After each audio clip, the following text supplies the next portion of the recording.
అని చెప్పారు. ఈ రోజులో మాట్లాడాలి క్రెడిబుల్ ఇన్ఫర్మేషన్ బేస్ చేసుకొని రెవెన్యూ డిపార్ట్మెంట్, పోలీసు డిపార్ట్మెంట్ ఆధ్వర్యంలో ఇసుకని డంప్ చేస్తున్నారు, ఇసుకని తీసేస్తున్నారు అని చెప్పి ఇన్ఫర్మేషన్ రావడంతో దాడులు చేయడం జరిగింది.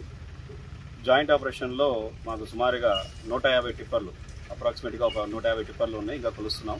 10 చోట్ల డంప్ చేయడం జరిగింది. అలాగే నేను గత 1 వీక్ నుంచి 10 డేస్ నుంచి ఇక్కడ నుంచి భారీ లెవెల్లో, భారీ మొత్తంలో ఇసుకని లిఫ్ట్ చేసినట్టు కనబడుతుంది. అది ఎంత అయిందనేసి నిపుణుల కోసం మనం ఇరిగేషన్ డిపార్ట్మెంట్ని, మైన్స్ డిపార్ట్మెంట్ కూడా ఇన్ఫర్మేషన్ ఇచ్చాం. ఎంత మాత్రం ఇక్కడ నుంచి లిఫ్ట్ చేశారనే దాని మీద ఒక కమిటీ వేసి దాని మీద ఒక అవగాహన వచ్చిన తర్వాత ఎవరెవరు పని చేస్తున్న వాళ్ళ మీద అందరి మీద ఎఫ్ఐఆర్ బుక్ చేయడం జరుగుతుంది.